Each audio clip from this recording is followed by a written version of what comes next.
What's going on, guys? I'm Erik Turner, joined today by Chris Kepner, Kevin Massari. It was one of those days, you guys, I woke up and I was like, I want to talk Bills stuff. It's been a couple weeks for me. I know you guys have been crushing the content on the YouTube channel, but I woke up wanting to create, had the day off, and I was like, let's get some of the boys together, talk some ball, talk some hot topics in regards to the Bills and the NFL, and, some news just popped off just recently, Kevin. Why don't you talk about and fill us in on what just happened according to Ian Rappaport? Yeah, a couple of things actually in the last 12 hours, I guess you can go with. But one of the bigger stories, and it could pertain to the Bills shortly as we get into it, is a Roquan Smith deal. A pretty big contract, actually. Obviously, we're always talking about, as this pertains to Tremaine Edmunds, what kind of deal are we looking at? But 5 years, 20 million per. It's a pretty expensive deal, 60 million of that guaranteed. So we'll see if that's his first 3 years or if that's spread out over the lifetime of his deal. But that's a pretty expensive deal for a very good linebacker and one that is now the ceiling of the Tremaine Edmunds contract. So we'll see how that all plays out. But Erik, interesting timing the week of they're a big playoff game against Cincinnati for Baltimore. So that's huge. And now the franchise tag is open for Lamar Jackson, which is an interesting topic. Will they use that? Will he play on that franchise tag? Will he play this week? So there's definitely some really buzzing conversations now around Baltimore. So, Chris, what are your initial thoughts on that signing, and then how it affects Tremaine Edmunds? And man, Tremaine Edmunds, he's just always a pivotal guy that a lot of people hate, a lot of people love. So, what are your thoughts on that contract in regards to Tremaine and his future? Yeah, I mean the price tag went up. We knew it was going to be expensive to keep Tremaine. I think he's well worth it though, and the other thing you have to keep in mind is the salary cap is projected to go up quite a bit. So when you talk about, I think it's probably more important ultimately, right, to look at the percentage of the cap as opposed to the raw amount that he's getting paid. So that'll be interesting to see when we find out what the new cap figure is going to be. And but I think nothing's changed in my mind as far as the priority of signing Tremaine Edmunds. I think that's number one in the offseason for the Bills.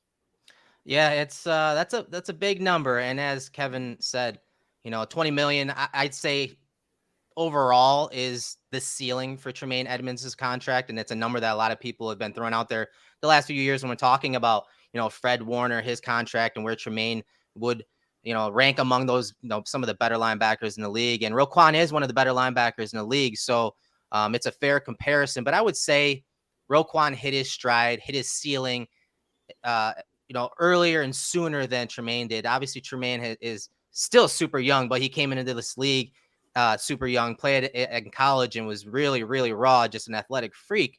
But this is a marker. And I know Greg Thompson's probably in the Slack channel and the Cover One DMs, hammering out some of those stats and numbers for that contract for Tremaine.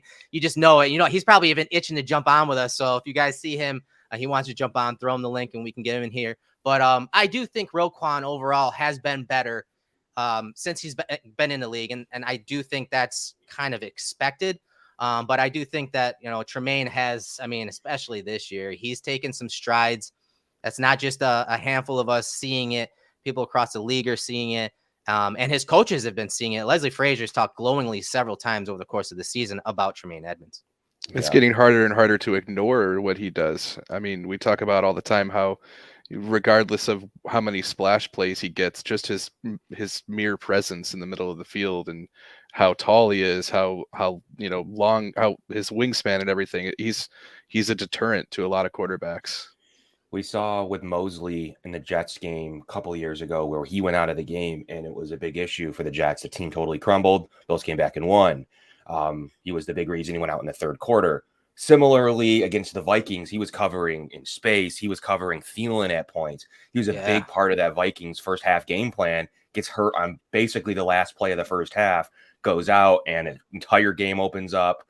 The Vikings go on their run. We know the story from there. But I think that that's like a pivotal example of an in-game difference between Tremaine Edmunds and not having Tremaine Edmunds. So I think we get over the deal that just was signed. I mean, Roquan Smith's one of the best run defenders in the league, really great tackler, really good leader.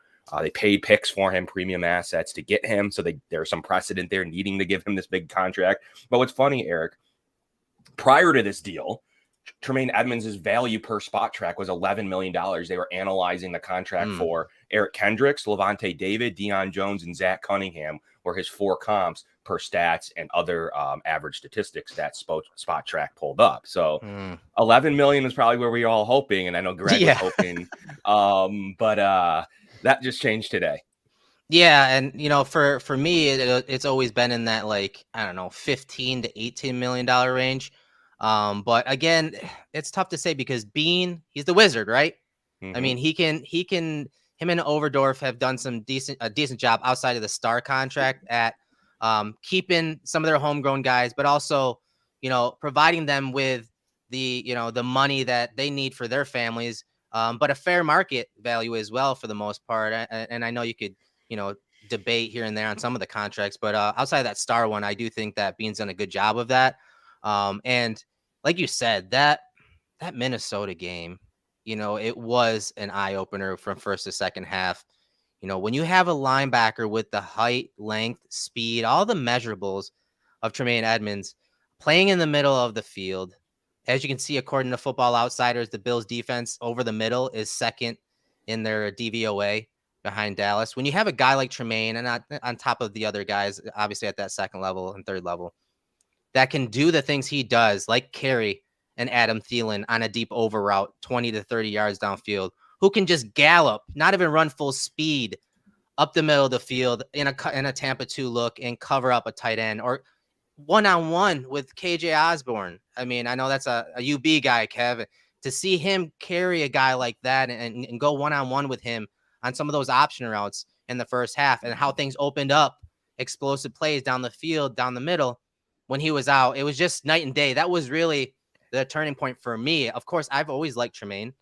And Ned says, doesn't Edmunds seem like he'd be a team-friendly guy? Yes and no. I think the age thing has something to do with it. He's young. This is his first contract of maybe 3 or 4. So maybe he does, seeing that this team's built to win now over the next few years with Josh Allen, maybe he doesn't get that upper echelon type of contract. So, I mean, team-friendly, who knows? But yeah, it was just a night and day game, and really a turning point for me when we talk about Tremaine Edmunds. I just don't want to see this defense without him in it, because he just brings so much value to that defense, especially over the middle.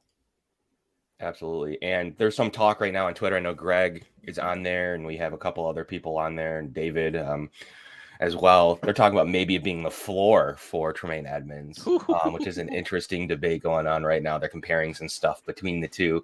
The all pros most notably being in Roquan's favor, but second team all pros well for him. There's definitely some debate, and then obviously Tremaine has the age and stuff like you just mentioned. Yeah. So there's some debate going on right now if that's a ceiling or a floor. That's a good one. That's a good debate. I assume, again, I've watched a lot of film on both, more on Edmunds than Roquan, but I do think Roquan is a better linebacker overall. Now, I will say this year has been Edmunds' best year. Aside from 2019, he was pretty good, but this year he's putting it all together when it comes to just pattern recognition and pattern in coverages, and he's making plays on the ball. But Roquan, his body of work, in my opinion, is better overall. And again, I think that's expected given, where he played football, his age, and Tremaine Edmunds' age. Yeah, it's just reading some stuff. It's definitely going to be a debate. One that I guess the Ravens felt like jumping the market. They felt like that was good value today before their pretty big game against the Bengals. They've probably been working on it for a while, and they finished some stuff up today. But it's going to be an interesting topic over the next couple of months when it comes to Tremaine Edmunds. And there's going to be some debate among Bills fans. I just have this idea of what he's going to be worth, especially if it eats into other contracts that the Bills need to sign. Yeah. Obviously, Gabe Davis, Ed Oliver, Jordan Poyer, etc. But it's going to be mighty interesting if he does get a little bit more than other people thought. What do you think, Chris? Answer that question that's there on the screen there. What do you think about that? Yeah, I mean, Dale's question plays into this perfectly. There's 2 ways to answer it, right? Is he worth the same as Milano? You could look at it from a salary perspective or from a value to the team perspective. And I think it's different because the guys signed contracts at different times. Yeah. Milano is locked in for a couple more years here at around 10 million a year, looks like. You're never going to get Tremaine Edmunds for that. No. He will get more money than that, whether it's with the Bills or somewhere else. So if you're talking about salary in, over the next couple of years, he's worth more than Milano. In terms of value to the team, that's up for debate. I'm curious to know what you guys think, but I think both are integral to the defense. Yeah, and I think again that the turning point for me was that Vikings game. And so over the years, I always referred to them because again, they're a package deal. Like they were drafted to do different things. I always said that Milano's that disruptor. He's a guy that's going to shoot those gaps, whether it's the right move or not. He's going to disrupt and create chaos. And Tremaine Edmunds, his role was to kind of be that finisher, use those long arms and those athletic traits to wrap up, be a safety net, and go ahead and finish the play. He's not the guy they're asking to penetrate and fire downhill. That's never been asked of him from the jump. And that's why you see them align at different depths a lot of the time. You see Milano usually a yard, half a yard ahead of him when they're lining up because they want him to be the penetrator, use those read and recognition skills to fire downhill and create chaos. So they kind of play off each other. And I think obviously both of them are very important to this defense. But I think we're starting to see why Tremaine Edmunds is that much more important. Now, I think he's going to get paid more than Milano. Is he worth that? I think in this defense, he is, as we've talked about, and what he brings over the middle of the field. But obviously Milano he's been very good in coverage from probably the first half or second half of his rookie year. He's been a very good coverage linebacker, a matchup linebacker in many ways. Again, Tremaine Edmunds isn't asked to do that, but he's asked to do a lot of different things. And a lot of those things happen prior to the snap. We always hear coaches talk about it. That's not coach speak. That actually happens according to players I've talked to. So I do think he's going to get paid more. I don't know if he's going to get paid more than Roquan, but I love the linebacker position. So I'm selfish when it comes to that. And so, yeah, I want him in the Bills defense, hands down. Yeah, Erik, you've always been a proponent of Tremaine Edmunds, even when he in his more struggling areas of his career earlier up 2020 comes to mind. Even when he was in those struggling portions of his development, you've always definitely been pro Tremaine. So Greg just posted in our channel that 15 to 16 mil AAV with a first year cap hit of 8 to 10 mil is a decent starting point. And of course, he talked about manipulating some of the years and numbers in that way, which again, Bean and Overdorf are very good at doing. Yeah. And the Pagulas, for being willing to pay out those bonuses, makes it a lot easier for them. Makes it a lot easier to manipulate the cap when you'll pay actual cash and trade for cap. Teams in the past, prior to the Pagulas, would use the opposite metric, which was taking in cap so that they could save cash. So cash to cap method. So it's kind of the opposite what the Bills do now, where they actually will buy themselves more cap space by paying actual cash dollars. That change in strategy, that point you just made, Kevin, that's probably a super underrated subplot of the turnaround of the Bills team and as a whole. Yeah, Bean brings it up every time he talks. Well, not almost every time he talks about how the Pagulas are willing to do different things. They're there for him and in the roster development. And that just comes down to stroking checks for when he needs to push out roster and restructure. So, and Greg talks about it all the time. There is a million cap coupons that they can utilize this offseason to make Tremaine Edmunds happen. I mean, you can pick a player at the top of their roster. Most likely there's a coupon built in there on varying levels of salary. And Matt Milano's deal too. What a genius. We talked about his ability to get deals 4 for 41. I mean, yeah, even at the time that was at the time good. It looked good. We knew it was just going to look better as more time and passed. It does. He's only owed $10 million each year for 2 remaining years. The cap hit is $13 million. Coupon built in though, 9.25 base salary. You can go full coupon on that if you'd like.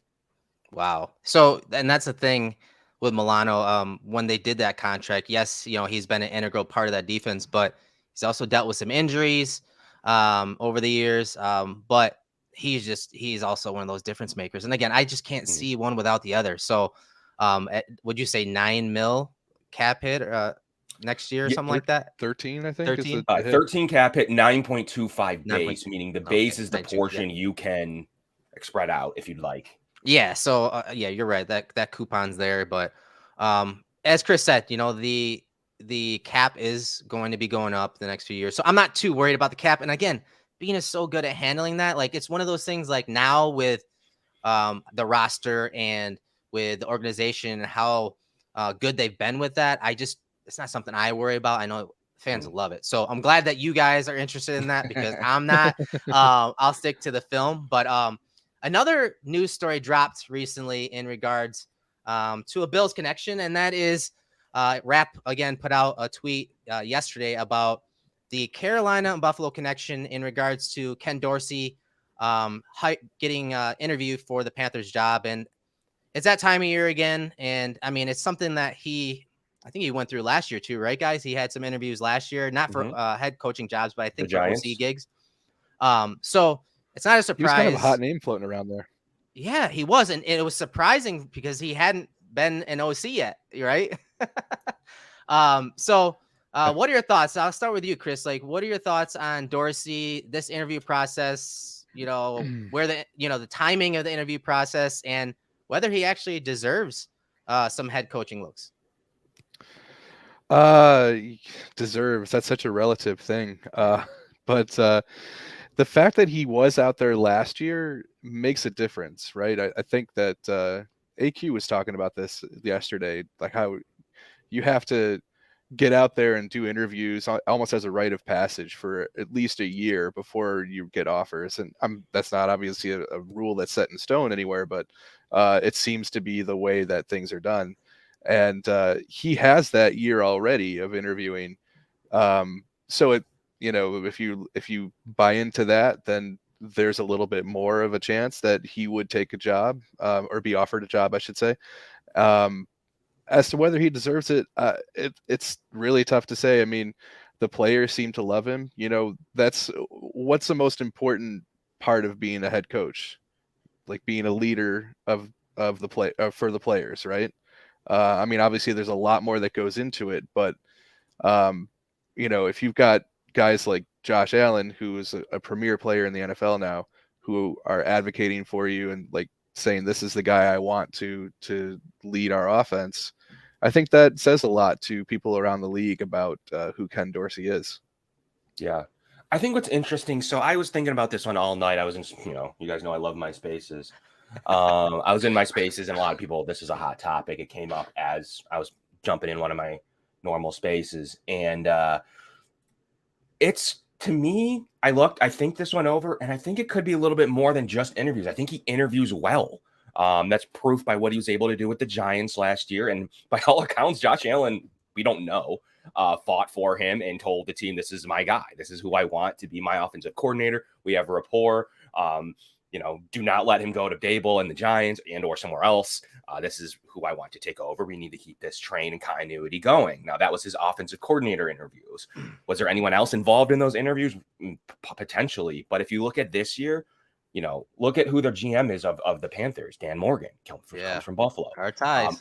I think it's just more than getting his dues. I think he's legitimately in the running for someone that, yes, at times Bills fans don't think he's creative. Dable's, more of this gregarious figure who seemingly we talk about this all the time in 2021. There's this like bias to this team about how everything was perfect and the offense was great, minus some blunder at the end of the divisional round. Everything else was great as we were going in. We were going to win the Super Bowl for sure. Everything was, that team has this high regard, and great. It should. It was a crazy finish. But there was some lapses. There was some issues. There was some discontent maybe within the coaching staff, potentially with Dable and McDermott. We don't know if that's true or not. But as you look at Dorsey, my opinion is I think it's more than just him doing his due diligence and doing an interview. I think they like him. I think he's an offensive creative mind. He has a lot of good football and quarterback pedigree. He's made a lot of good connections, clearly, to be in this position. And, Erik, you have the DVOA up right now, number 2 still. For as much as we harp on problems, they've been running the ball really good lately. And to help develop Cook and what he's able to do late in the year. And a lot of people want to see Cook fully now. I mean, just the rushing DVOA, it was like 29, 30, 31st, like most of the year, back half of the year, they've risen to 11th overall. And a lot of that is incorporating more runs for Josh. But Yeah, that was, the area that they needed to start getting better at, especially this time of the year, cold weather, home games, going on the road, whatever. That was the area that him and Cromer needed to kind of augment this offense, because it's a passing offense. You can't deny that. It's a Josh Allen led offense. So getting that, other option and other avenue to win games, which we've seen this year. And that is what's been so fun to watch of this offense. Because, you guys know me, I was super critical of Dorsey for, I'd say, half of the year, maybe 3/4 of the year. The last month or so, I've shut up a little bit more, because he's starting to kind of round out into his form and identity for this offense. And again, you mentioned it, Kevin. A lot of that had to do with bringing that running game along and figuring out, like, okay, instead of running 8 rushing concepts and changing every week like we saw under Dable, let's go ahead and run 3 to 4 and just skill them, ace them, run them all the time in practice. And we're not spending a lot of time in the run game in practice, but when we do, we're going to run these plays. We're going to hang our hat on these plays. And we're seeing it in the game. It's showing out, because when they run that tackle wrap with Deion Dawkins or Spencer Brown pulling, when they run that mid-zone run with Cook, they're getting 5, 6, 7 yards or more. And so you're starting to see the fruit of that labor now towards the end of the season, the best time, honestly. And I got to agree with, a lot of the people in the chat talking about whether he deserves it or not. I don't think he's ready. Does he deserve it? He probably does. He's probably a hard worker. As Kevin said, he probably interviews really well. He's an offensive, a guy that's played the position, a guy that's coached up one of the premier quarterbacks in the league, who's studied and mentored under one of the better offensive play callers in the league, and Brian Dable. But Brian Dable had a lot more. And of course, I'm a big Brian Dable fan, always has been, even the years that were bad. But he had a lot more experience and had to pay a lot more dues than Ken Dorsey has. So do I think he deserves it? He probably does, with his work ethic and how smart he is.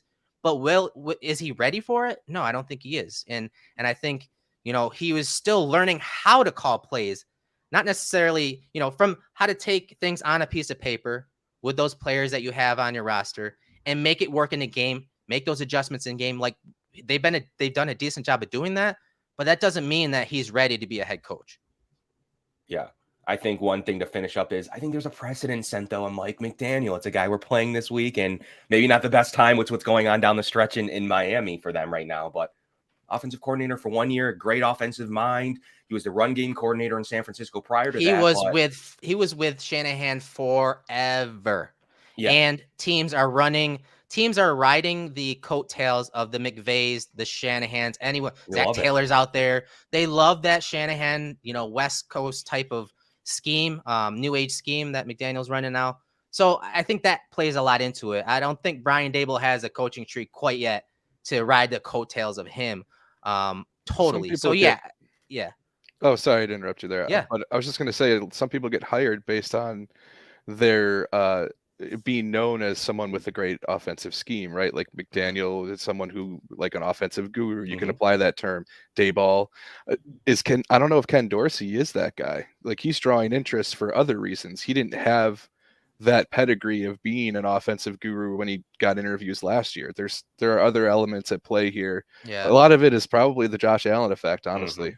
Yeah. Is he a better leader than McDaniel, though? Does he have those leadership qualities that ultimately make you successful as a head coach like Sean McDermott, though? He has been under McDermott for a while.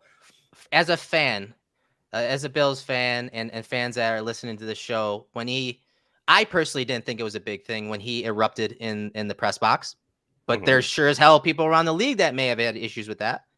That may play into the stereotype of maybe he's not mature enough quite yet. I mean, is that the type of head coach you want on the sideline? Like, those are questions I'm not asking, but because again, I want my coach to be like that. But as a head coach, you do have to present yourself a lot differently, which is why we're so freaking lucky to have Sean McDermott. But I'm not saying Dorsey can't be a head coach, but that right there, that little glimpse may have hurt him, right? I mean, it may have played. It could have. Yeah, it's interesting because we talk about coaching trees. Does McDermott have a coaching tree, though? Maybe it's not the best offensive mind coaching tree in history of the league, but maybe it's what we saw with DeMar. Maybe it's that leadership coaching tree. Maybe it's can get it done in big moments, or you can trust him to run your franchise. Maybe it's beyond just scheme. especially at the head coaching position, where you don't need to be the world's best defensive coordinator ever in the history to lead a team. I think that now McDermott, after Daboll and the success Ryan Daboll had, maybe Sean McDermott is developing his tree. Maybe it's not just Daboll's tree. Yeah, from maybe the top down, right? I mean, it's not even just a coaching. Like everyone's trying. McDermott tree, right? Yeah, someone's trying. They're all trying to grab. Malik Boyd's interviewing. You know, exactly. That type of stuff. Yeah, Bean has a huge tree. Oh yeah, when it comes to that stuff, like of course, because they've created success and now they're sustaining it. When it comes to winning on and off the field and creating that culture, that atmosphere that people want to come to work, be their best version of themselves, get better, get promoted, and go on to bigger and better things. Roy Collins asks, our offense doesn't seem to have any flow or coherence. Okay, we're going there. Run game's working, so let's abandon it and pass more. Lack of experience shows. Okay. About Dorsey, yeah. Yeah. Who wants to start with that? I'll bring up some stuff. I'll be last on this one. Chris, you'll start off with it. I mean, so I think you gotta be multiple, right? It's better to be able to do both. Run game's working, but if you just keep running and running, like it's going to stop working because teams are going to start defending it. I don't think that abandoning the run is what we're seeing at all, to be honest. I don't know if you're talking about over the course of the season or in a specific game. I mean, if anything, as the season has gone on, I feel like the Bills have put a much more of an emphasis on the running game, and that's helped to balance out the offense. Yeah, for sure. I mean, the run team, we just went over it a little bit just a minute ago. The team's running the ball way better down the stretch. They've actually elevated to the 11th best DVOA in the league, as well as he's got the number 2 ranked offense per a very unbiased metric system with DVOA. Like, yes, there's times it struggles. Josh is I love Josh's. I will defend Josh to the grave. He's reckless with the ball, but it's on purpose. It's a Ken Dorsey will say it. It's a calculated risk. That's just, he doesn't want to take Josh away from being Josh. There is sometimes he shouldn't like the ball to Isaiah McKenzie in Chicago probably wasn't the right throw. But outside of that, like, he's been really, really good. So with an elbow injury, I still can't go over the money that they stole, in my opinion, in the Josh Allen elbow phase of almost going undefeated in that phase of him having limited reps in practice. Him basically, we didn't know if he was going to even play in Minnesota because he was in the locker room still. We're like, shoot, maybe we are going to go with Case Keenum in this game. I mean, that's adversity for an offensive coordinator to be missing your superstar quarterback, probably knowing he was going to play, but still not knowing what you can call and the reps that you're going to need to, what you're going to use. It can go under center at all. He fumbled the snap to lose, really. So there's just so much adversity he's had to face, in my opinion. Offensive line shuffles Erik. Oh my God, yeah. I mean, we've had different combos. Like the Bengals had the same combo the entire season before playing the Bills, and obviously that game gets postponed or canceled. But they've had this same offensive line combos. I can't get over how nice that must be for Ken Dorsey if he had the same for 15 weeks.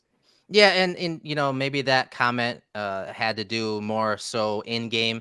Like last game, I do agree. Like I think at the 6-minute mark when the Bills got the ball back and they were still passing, I do agree with that because that was my only gripe with that game is, hey, run the ball. The guys are running the ball well, run the ball.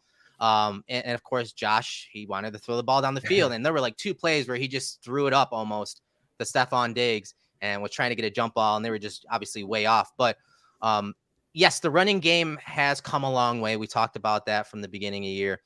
But to say it's non-existent, it's definitely, that's not true. I mean, the thing with the running game that we've always needed as Bills fans is, okay, you're going to get these light boxes because of Josh Allen, that spread offense and his mobility. You're going to get those light boxes. You got to have a running back or a set of running backs that can maximize every touch. They're not getting 25, 30 touches a game. But when they get those touches, can they create explosive plays? And the Bills running backs have this year. James Cook is number 1 in breakaway percentage, according to PFF. He's got 11 runs of 15 yards or more. He's got 12 runs of 10 yards or more. Devin Singletary is also on this list. He has, let's see here. He has a 32.7 breakaway percentage, which is 16th. So, middle of the pack, but 13 runs of 15 yards or more, and then 21 runs of 10 yards or more. So again, they're not getting the quantity, but they're getting those quality runs that keep the offense ahead of the chains. And more importantly, create explosive plays to shorten the field, to swing the field, so that Josh can get closer to the red zone and get those points with his arm or his legs. So the run game has come a long way. And again, I was one of the biggest critics of it, but I have to give kudos to Ken Dorsey when it comes to that, because he has changed. He has found his identity, and the Bills are going to need that identity going into the playoffs, starting with this Sunday. Do you think that there's something to, Josh taking the sort of the most difficult route, right? Like if Dorsey's putting in a high percentage pass play in a situation like that, where the primary is, someone doing a shallow cross or something that, just to kind of keep the chains moving and the clock running, but Josh will throw it to the guy who's like running to clear, like downfield. Yeah, I mean, one of the comments I got today, and maybe this ties in or not, was, hey, man, because I showed a bunch of the plays from the last game, and most of them were those big arm throws down the field, big time throws from Josh. There, a lot of people were commenting. I say a lot. 2 people commented and said, hey, where are the routes in the intermediate area of the field? How come they're, we see a check down, we see a 20 to 30 yard route down the field. Where's that intermediate area? And again, maybe this is a little off topic, Chris, but not every play concept attacks every level of the field. Some plays attack players, not space. And a lot of those plays down the field, like the Stephon Diggs play, they had those deep crossers, then they had a double move by Diggs. They weren't attacking the middle of the field. They weren't attacking the intermediate area field. Not every level was attacked. What they were attacking was that single high safety look. Those crossers came. McCourty stayed in the middle of the field. You got the one-on-one with Diggs. So a lot of people that got to understand that not every play concept is going to attack each level. And that is one thing that Dorsey hasn't incorporated a lot. If we want to talk about that, is 3-level passing concepts, where you have a corner route, you have a little curl route, and then a flat route where you're attacking a triangle. Those are 3 levels, and you're reading that defender, you're reading that defense and coverage so that you can attack all 3 levels and react based on that. The offense doesn't run a lot of those anymore for whatever reason, but it doesn't make it necessarily a wrong thing. Now we are starting to see more of those, and we saw a bunch of them against the Patriots where Josh is in shotgun. He shows that wide zone run. Then he gets on the perimeter on a rollout instead of having him under center running that Shanahan type style, right? Those bootlegs. They're starting to do those more, but from shotgun. And then that's when you're attacking short. You're having that crosser, and then you're having that deep corner kind of clearing out. So they are starting to run more of those, but it's just not something they've done a lot this year. Maybe Dorsey's been kind of saving that. So I saw that comment about attacking each level of the field. And then I saw, again, like Josh is still not just talking about what are they saving stuff for the playoffs. So you just mentioned that. Yeah. Kevin or Chris, if you guys want to talk about that, I'll definitely comment on that as well. I think what's interesting, I really liked, obviously it's one of the best throws of the year. Tony Romo said it. The same play, Diggs over the top. I mean, 63 air yards. I mean, it's insane. I mean, it's insane stuff on a dime, right to him. Still great play by Diggs, all around good play. I like that play for the same reason you're talking about it now. What happens when the safety goes over the top to now has to defend that ridiculous play? Mm-hmm. Other things open up. McCourty now has to bail and cover, or say, whomever the safety may be in this instance. Guess what's open? Across the middle of the field, different digs, different crossers, now are wide open, and maybe an easier throw than one of the best throws of the year by Josh Allen. So I think that to have to respect that ridiculousness is genius level design by Dorsey, one that we've looked for in creativity this entire year. So is he holding things back? I've always struggled with this question on my show, just in general, because I'm like, I want to say no, because I want to say no, he's giving them the best chance to win each and every week based on game, based on space, based on player personnel, that he isn't. But I think just creatively, third time against Miami, I think you have to be holding something back. Like, I think there's other things in the tool chest that he's going to pull out just based on where they're at. They're ticking on all cylinders. We've seen more creativity. We've seen better time running the ball. Erik, it's hard for me to assume that they're not now at this stage. But I'm one of those guys throughout the year that does say no. Like, I do think that they aren't, when people are like, the offense struggled, they're saving things for the playoffs. It's hard for me on that topic to get my head around. No, I think it's hard to instill something on Tuesday. Yeah, I got to agree with that. as someone obviously who didn't play at the NFL level, but played at different levels before that, coached at different levels, I find it difficult to say that they're holding things back because naturally, say in general, you're bringing 80 plays into a game. Your playbook has 500 plays, but you're only bringing 80 each week. Now, what 80 make the cut depends on who you're playing, depends on what type of coverages they like, what type of fronts they run. But you're only getting 80, and that's probably that could be on the low end for some offensive play callers. But say you bring 80 in to a game when your playbook's this thick, it's 500 pages. You're naturally holding back plays because of who you're playing. Now, I always say you're not holding back plays, but you're adding new wrinkles based on who you're playing. And maybe you add more wrinkles when you play a team for the third time. Maybe you add more wrinkles when, the further you get into the playoffs. Show this thing, but then have something built on top of it. But they're wrinkles. You're not getting new concepts that just because you're playing against the Chiefs or just because you're playing against the Dolphins for the third, you're not getting new concepts. Why would you go the entire year running said concepts in your 500-page playbook or whatever? But then the biggest game of the year, round one of the playoffs, or even in the AFC Championship game, you're going to start running different plays that you didn't practice the entire season. So I find it hard to believe that new plays are going to be added. New concepts are going to be added. The concepts are there. It's just when they decide to use them and how they decided to build on them that you're going to see in these elimination games in the playoffs. Yeah, I think it's a matter of the fan in me wants to see new plays. Like, obviously, I get the comment. Like, I get asked it a lot. But when I'm watching games and I'm thinking about it practically throughout the year, like I said, I don't know how you run plays you don't go to during the year in big moments as well, like big KC games. Like, I personally have never seen it when people ask me, like, do you have this set of playbook in you that you practice but you don't use? It comes out a lot. That question comes out a lot. I can't ever buy that. But at the fan in anybody, I get it. Like, you'd like to think he's a creative genius and there's this section of the playbook that he's going to go tap. Yeah. No, he's going to just run a ring around the rosy play like Andy Reid did last week. Like, you're going to start doing those type of plays every week. No, that's not how Sean McDermott coach teams usually operate. And most teams don't operate that way. Andy Reid has the luxury of being one of the best offensive play designers, play callers that we've ever seen. And he's got some pretty creative players that like to have fun and execute it that way. I just don't see the Bills doing that type of stuff all that often. They did a little bit under Dable, and there were times where like, why are you doing that? This is not the time, right? There were times where we were complaining about that, but we haven't seen too much of that. Could you argue, Erik, the converse of that question? Will they get a little more tight and conservative? Is that even more realistic under McDermott? Like, I don't know. Like, he saw it against the Chiefs to start the game in the first half. There are things, though, that we know that, like the end of the Lions game where that throw to Diggs that put them into field goal range, we heard them talk about that after the game as being a play that was they didn't even really practice it this year at all.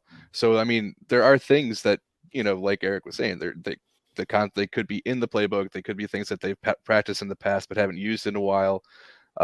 So, yeah, not likely to. They came up with it on the plane. Yeah, right.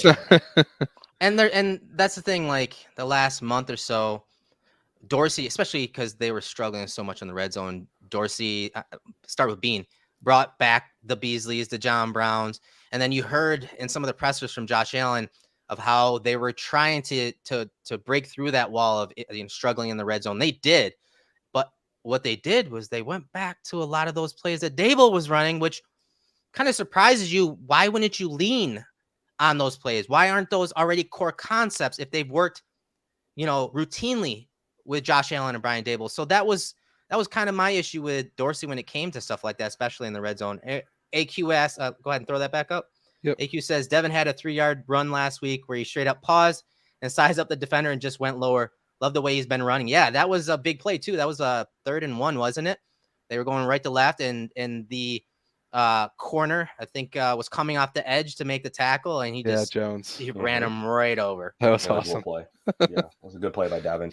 You saw Cook stutter a little bit too, kind of that pivotal kind of look, analyze the field mid-play. He had a similar play on the left side of the field, going on Dawkins' side, where he stopped and looked. And then it was only a 4 or 5 yard gain, or 3 or 4, but it was a really interesting play to me as well. So they're teaching the patience.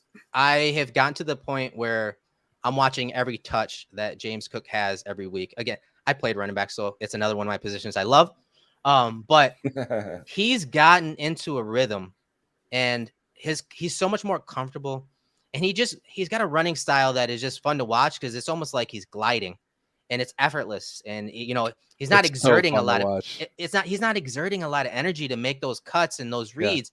And the next thing you know, he's breaking through the line of scrimmage. And there was one play last week towards the end of the game, he went off, I think it was off guard, the right guard. And if he didn't get tackled from Dietrich Weiss, number 91 off the left side, who was the edge defender, and he made a good play, there's a chance that Cook was going to house it. And you saw him come off the field, and he was pissed. He was so disappointed. He thought he was going to house that. He just, at any given moment, he's going to, and that he makes it look so easy. And he's tough for defenders to really, not necessarily size up and not take those big hits, but to really wrap him up, cleanly. He's tough to just bring down because, again, that running style is hard to gauge.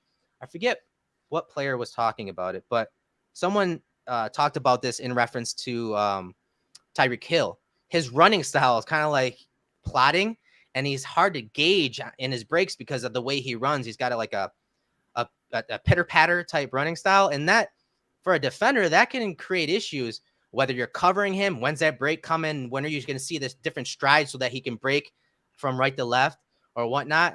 And the same thing applies to James Cook. You're just seeing the way he runs. It's so effortless and so fun to watch. It's tough for guys to tackle him. You know what's cool about him too? Avoided tackle rate as well. We talk about yards after contact. We talk about all types of different things. 30%. It's tops of the league at avoiding contact. I think that's pretty cool. I think that's a fascinating kind of way to look at it. And what AQ is saying there, defenders also struggle with angles on him. Yeah. That exactly plays into it because he has the speed to eliminate those angles. We saw it several times, and I talked about mid-zone runs. The Pittsburgh game, the New England game where Josh is under center, he's taking the ball and he's cutting it back and to the backside of the play, and he's getting north and south. Like, he can eliminate angles with the best of them, and he's just been so much fun to watch. And he's another guy that kind of earned my respect over the course of the year because early on, and there are times he still does it where he's just, the turf monster bites him. Like, that is just like his brain's telling his feet to do something, and there's a disconnect. That's a play speed thing. But we've seen that less and less, and that's because he's becoming more comfortable with the play speed on the field. And like for Roy Collins, to your point, should he be getting more carries at this point in the year? I think so. I think, and even I know one of the topics this week was the snap count, right, guys? He had more snaps than Devin, even before the fumble, I believe. So it's trending in that direction, but I still think it's going to come down to situations that arise in a game because he's not going to be a guy that's going to be running guys over on 3rd and 1 a lot.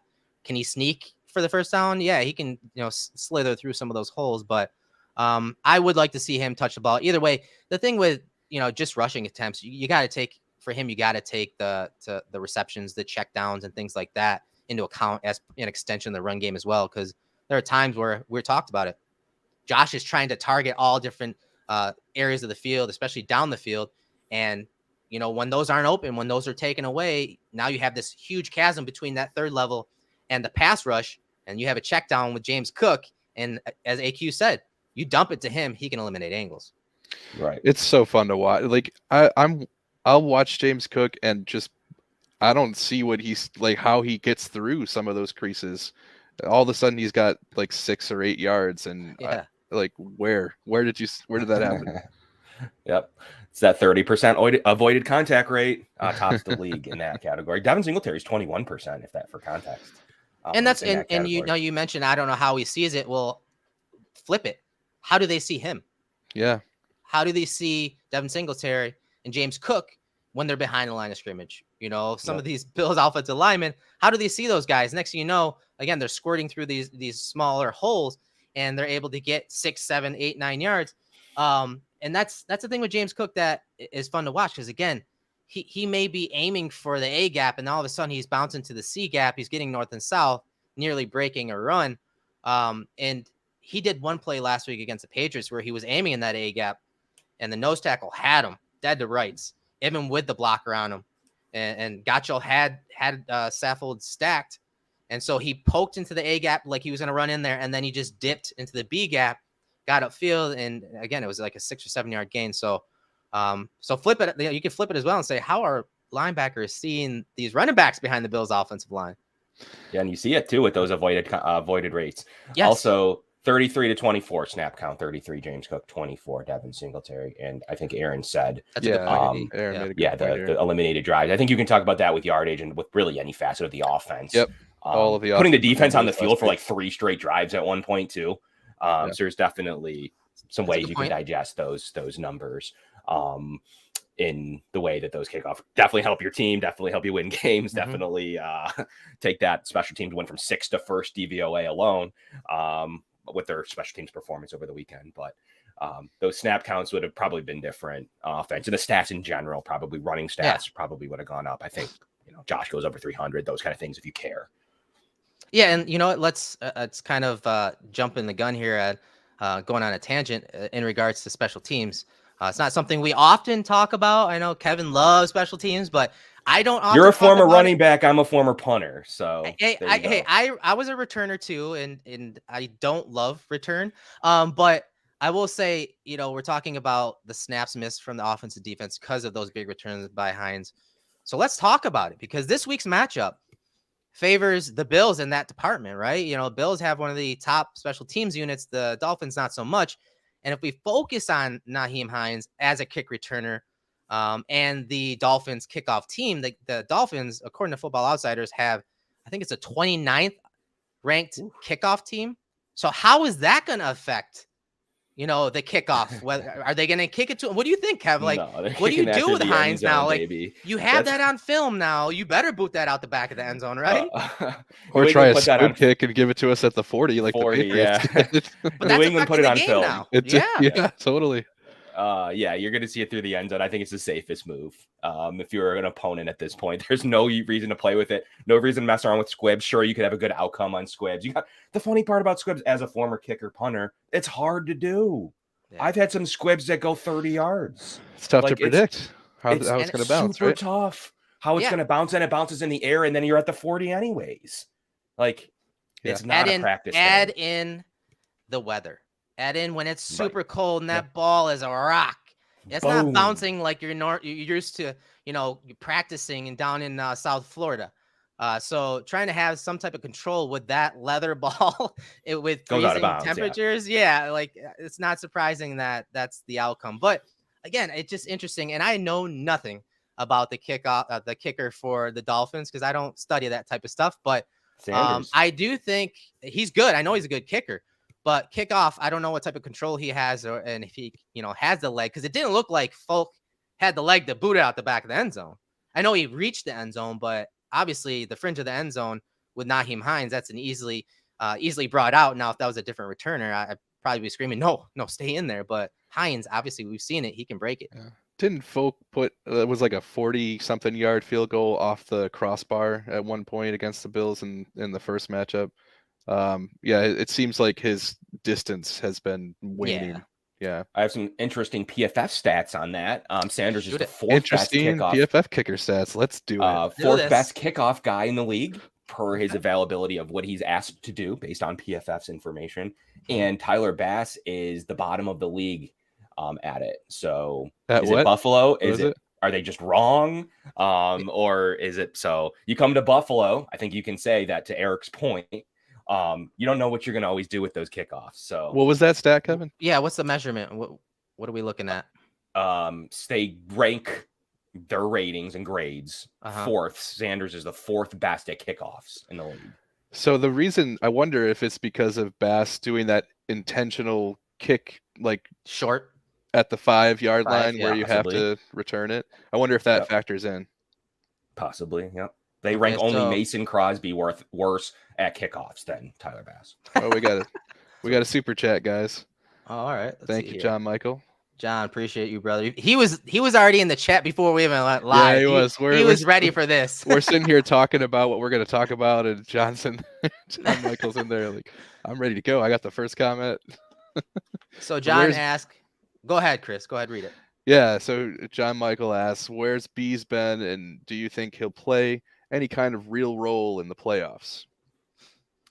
I'm going to start with this game. Obviously, the Bills can use him in this game, call him up or whatever. It's hard to say because in the first matchup or the last matchup with the Dolphins, I don't know if like Bees would have made a huge difference if they targeted him a lot, you know. So it comes down to zone versus man, and usually the Dolphins are a heavy man team. When they play Josh Allen, though, especially in the second halves, they start rotating into those cover 2 looks, those Tampa 2 looks. You see a lot more zone. Why Bees may be important in this matchup versus this defense is pressure, is blitzing. They show a lot of cover 0 blitzes. And Josh Allen doesn't trust anyone more than Cole Beasley when he's seeing pressure in his face. And that includes Stephon Diggs. Josh knows where Bees is going to go. He knows what way he's going to break. He's going to pivot away from coverage when that guy pops out on those cover 0 looks or even the bluffs. So I think he could play a big role in this game if called up and plays in this game. But it's for that reason. That's not necessarily zone versus man, but mainly because of how much pressure the Dolphins typically like to put on Josh, especially early in the game. They kind of go from that Bill Belichick mold where they like to blitz and show blitz early in the game, get him rattled, get him off his game, get him, a little frantic, and then they back off. And so I could see Bees playing a big role in that regard. Yeah, drop that down so you can talk, Kevin, without having a comment. Yeah, you got 11 snaps the first time the second time the team beat his first game, the second game of the year in the fake snow game. So there was some precedent there that they may see some 11. So we'll see where that goes. Then he went to 6 against Chicago, 4 on the opening drive against Cincinnati. So were they going to use him more? A nice target in the red zone, 3rd down, pressure in his face, came in hot. So it's a good question.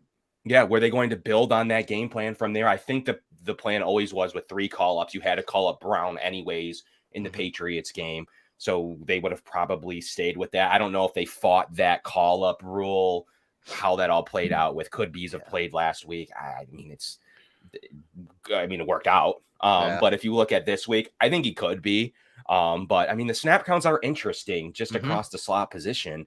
I mean, McKenzie's, stuttering around his 33 snaps. You saw what's Shakir at 15 snaps in week 18.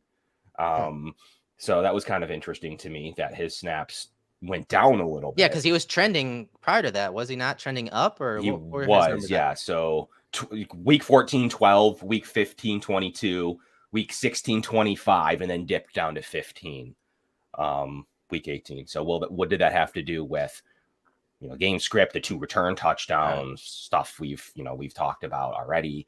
I'm not sure, but some of these snap counts are interesting. John Brown only got 7 snaps for reference on week 18. So I think there's definitely 15 snaps there for Bees. I think he gets the call, but I think the interesting topic is, do they do Bees and Brown? They don't have the active roster spots on game day to do so. And is it Bees in the first place, or do they like what Brown's able to do in that one role? I don't know. That's an interesting topic. Yeah, the question of the secondary receiving option for Josh Allen has been, at the front of Bills Mafia's mind for a long time. God. It kind of leads right in if we want to get into the Gabe Davis stuff. John Michael asked this earlier. Do you see Gabe Davis turning it around for the playoffs and really starting to contribute, or do you think that what we've seen from this year is just what we get from now on? Yeah, obviously I spent a lot of time talking about this this week, especially, but for majority of the year. I do think, I'm not worried about Gabe. I'm honestly not. And I think AQ said it yesterday to us in our chat, and I totally agree with him. If we're talking worry. And where I am personally, wide receiver 2 versus whoever they're going to use in the slot. I mean, that kind of ties in perfectly, as Chris said, who we're talking about Beasley, Shakir, McKenzie. You know, sometimes it's a matchup related game. If you're playing a lot of man, they're going to put McKenzie in there. Like having to do that, you know, play that type of chess with the roster it's tough. I'm more worried about that because that was really Josh Allen's crutch for many years.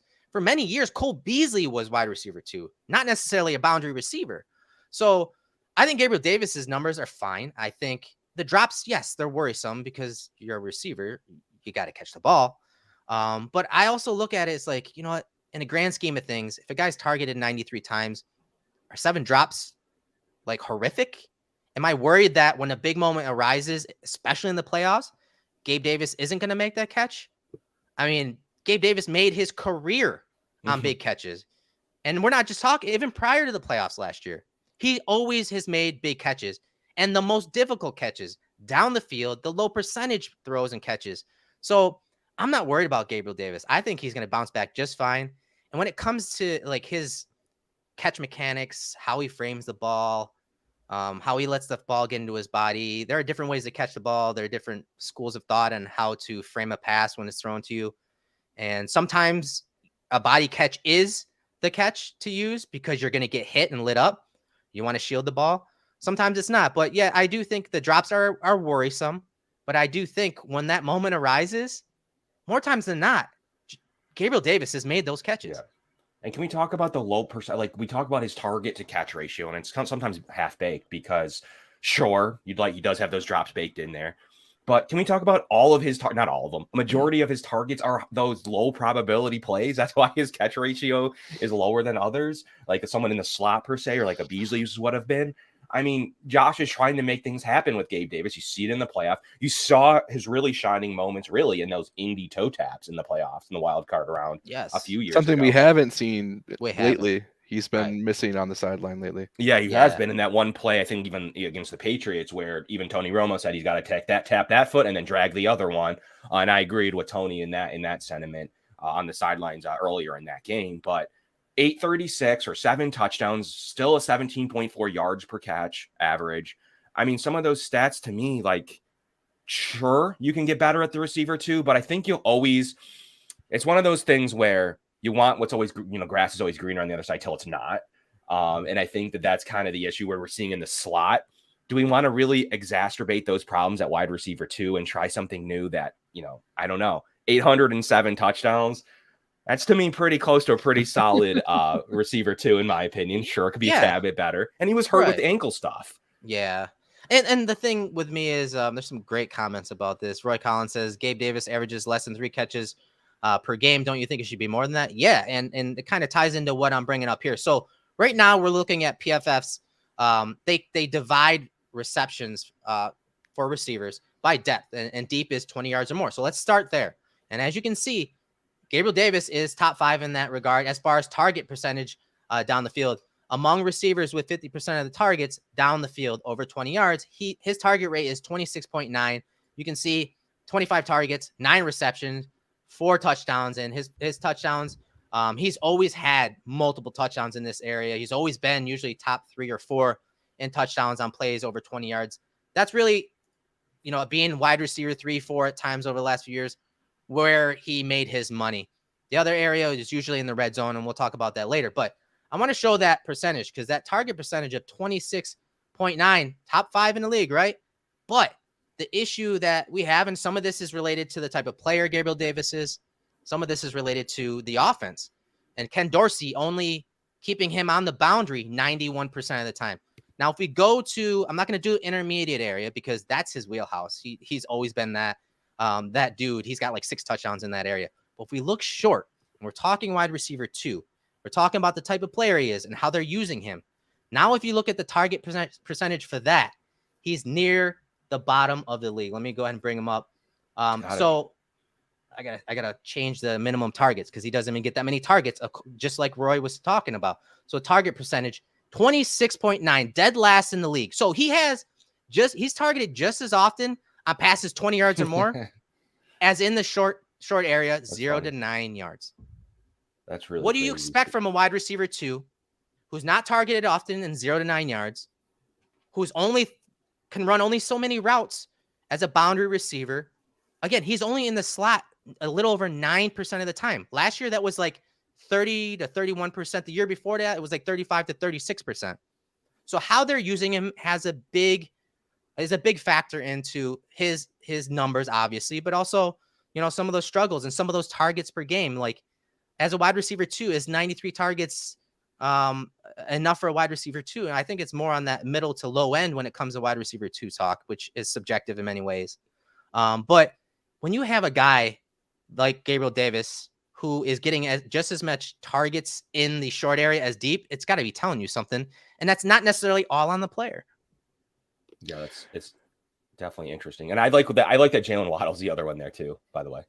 Yeah. No, that's funny. Look some of the names. Look at some of the names. Yeah. Look who's another wide receiver 2 on that list. One of the best in the league, probably. So this is a good point too. Maybe when you guys talk about that, while I bring up some stats to talk about, Josh asked, is he low on targets because he doesn't separate? And I'll say the quick answer, I think that has something to do with it. Absolutely. But again, I think usage is also baked into that. For me, yeah, Erik, I think it's fully tough to know. We don't see a lot of those routes, right? Like it's right. fully tough to know if that's the issue. It could be. Think about it. If you're an outside receiver, 91% of the time you're outside, you're on the boundary. How many different routes can you run from the boundary outside the numbers? Not many. And if you're not running a lot of you're not getting targeted a lot in that 0 to 9 yards, how many routes does that take away from that route tree? So, you heard Patrick Peterson talk about, they're predictable. Gabriel Davis is predictable in his route tree. Well, a lot of that had to do with, again, how they use him, and where his success has been. His success has always been on goes, posts, digs, and stop comeback routes, but more so a little down the field, right? So if you just take a guy now from a guy that you're not moving around, prior years Dable did, and now you're just putting him on the outside, how much more predictable does that make that player? But more importantly, your offense. Right. That's definitely how much easier is he to cover? But also, like, that's what was in his scouting report in college. That's why he was a 4th-round pick. Like, there was some of that in there, wasn't it? Like, wasn't limited route tree and all that. Limited route tree drops. Some of the things we're seeing. Yeah, and he has improved in some of those areas. Yeah. But, I mean, this year, again, you said it, injuries baked into that. And all that people talk about the weight gain and all like that. So I think, yes, I think there is a ceiling for him as far as route running. But when it comes to separation, his separation, if you look at some of the next gen stats, it's right on par in prior years. And he was still producing, and he still is producing. I just think those expectations are kind of blurring everyone's vision. Can we go with one final point about Gabriel, just a long-term point? I mean, we say what we want, and we could want a different receiver 2 or better receiver, whatever. He's going to make $13 million on the open market next year. So someone's paying him for this skill set that we're complaining about. His comps. You mean after 2023? Yeah. Yep. Yeah. So this is his final year after the play. Obviously, 2023 he has. But he's comped right now at $13 million. Some of his comps, Christian Kirk is a good one, for instance, based on some of his ratios, receptions per game, yards per game, reception touchdowns per game, yak, dropped passes, etc. Gabriel Davis drop ratios 0.3, Christian Kirk's is 0.26, for instance. So right now he's going to get paid. A team's going to want this skill set. He's downright really good deep threat receiver, and in a league that throws the ball a lot. But that's the thing, like everyone talks about the yak per reception or the just yak overall with him. It's like, one, he's never really been that type of guy. I mean, why are you expecting that in the first place? Just because Ken Dorsey and the staff said that in the offseason? But secondly, we talked about where he's targeted. He is targeted deep just as often as he's targeted short.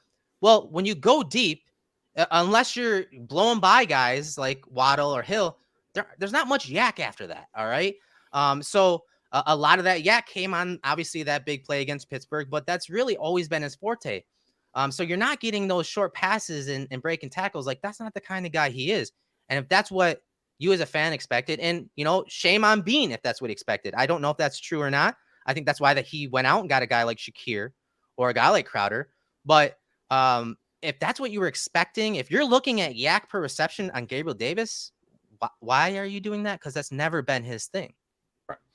That's exactly right. It's hard to make yak when you're a boundary sideline toe taps or you're over the top already. Go route guy. Yeah. Especially with Josh Allen. Like, yeah. I don't know. And everything's a contested catch thing, which this year contested catches haven't gone his way either. Again, it's a down year. His contested catch rate right now is 34.8. Last year was 76.9.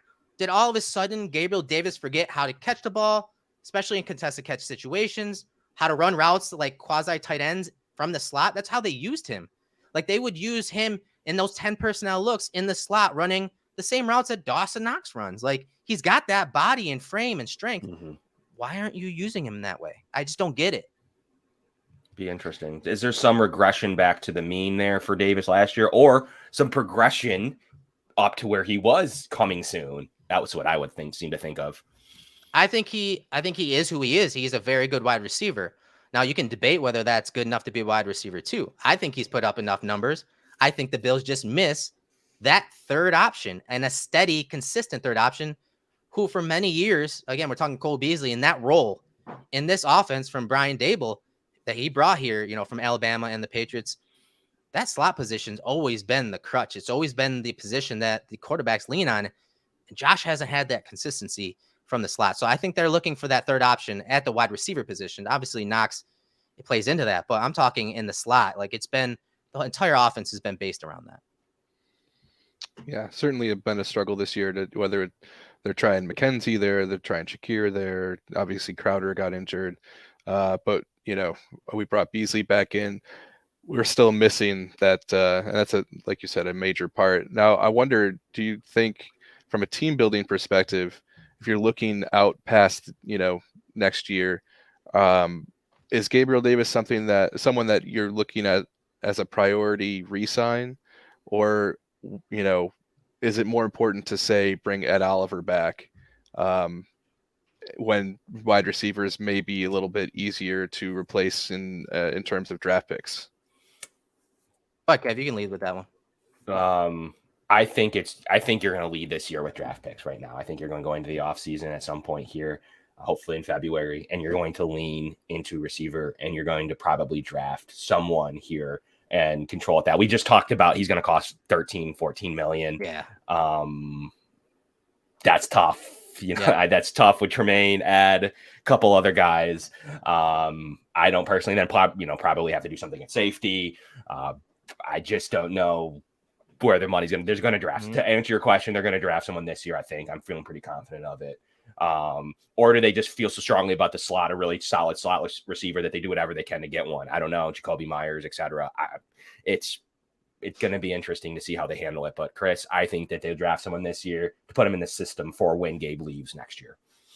Yeah, I agree. I think, we're going down to the Senior Bowl here in a couple of weeks, and wide receiver is where I started my scouting along with offensive line. So I do think that you do draft someone. Doesn't even have to be high unless, someone does stick out. I do think you go ahead and try to pick up a receiver because, as we know, this system is not the easiest thing to learn. We've heard multiple vets say that it's going to take time. And we know for the most part, when it comes to some of these, mid-round draft picks, they're not going to be inserted right away. So, and there's a standard. Let's say it. There's a standard now with Josh Allen at quarterback. There's a standard with a guy like Stephon Diggs in the room. So rookies are going to be brought along slowly. And that's why, again, go get a guy, whether it's in the draft or in free agency or whatnot. But I just don't expect that a young guy to come in and just make a difference unless that's a super high pick. But even then, they're going to make him earn it. I don't think investing a contract with Gabriel Davis. No, I don't think you discuss any of that personally until that contract runs out. His rookie contract runs out, and as Kevin said, more than likely that number is going to phase him out.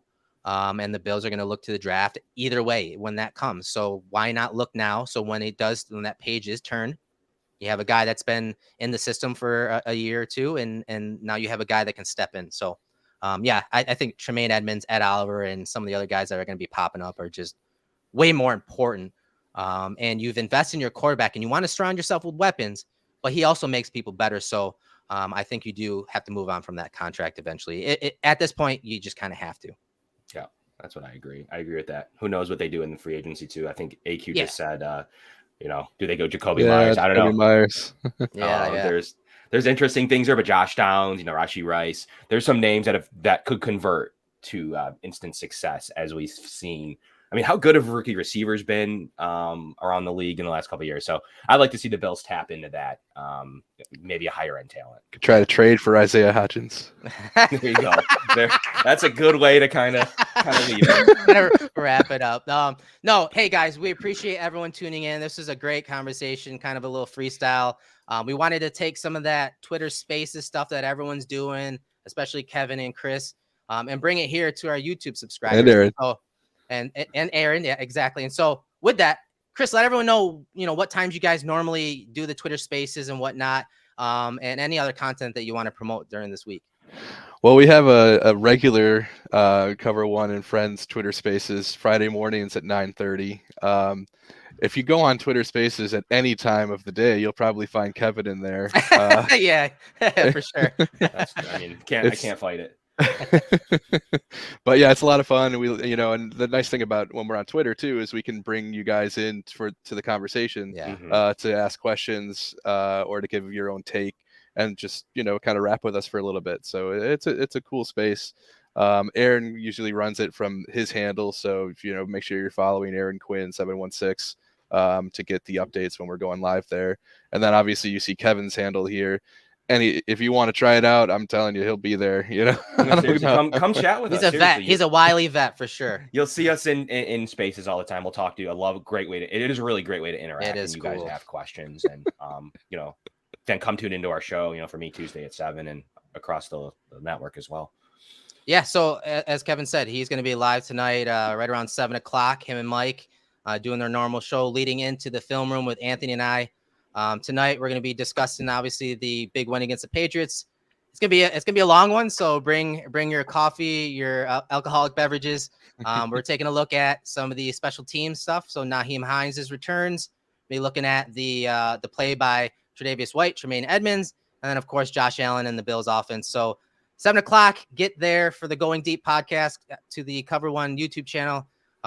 Like, comment, subscribe. Smash all those buttons that give us exposure and get our content in front of people that don't normally, watch some of our stuff. Obviously, we try to bring a lot of depth to the conversation and to Thursday night too, guys. Sorry, but we're doing a Sabres watch party Thursday night. So we should, make sure, watch the Cover One Twitter account to get the link for that. But we're going to have some fun with that. Just watching the Sabres game. Sabres content. Out. Watch out. Yeah, watch out, Buffalo. First time we're doing it, so we'd love you guys to be there. Real quick, and so playback is once you log into this system, you can watch the game with other Sabres fans. So if you're like, I live in the middle of nowhere in upstate New York, so if you want to watch, if I wanted to go watch the Sabres game with these guys, I could turn that on. You just log in through usually your cable subscription, your ESPN subscription, and you're able to watch the game. And then there's people on stage that can come on and talk as the game is on, and there are little toggles for volume where if you want to turn down the commentator, like the guys that are on our stage commentating, like Chris and Adam, whoever shows up, you can turn them down a little bit and turn up the TV volume, or vice versa. So it's really the future. If you guys like Manning Cast, this is the type of stuff that is the future when it comes to presentation and broadcasting. So great point, Chris. Thursday night at 7 or 7:30. The game's at 7. It's against Winnipeg. We'll probably get it. We'll probably open the room a little before the game to get people in there. But like Erik said, you can control the mix on your own device, and it's even better than Manning Cast in the sense that you can be a part of it. We can bring you in, and it's cool. All right, guys. Again, thank you for joining us this afternoon. I'm Erik Turner. Thanks to Chris and Kevin for joining me today. Again, get to the YouTube channel. We'll be live tonight. Until then, go Bills. Go Bills.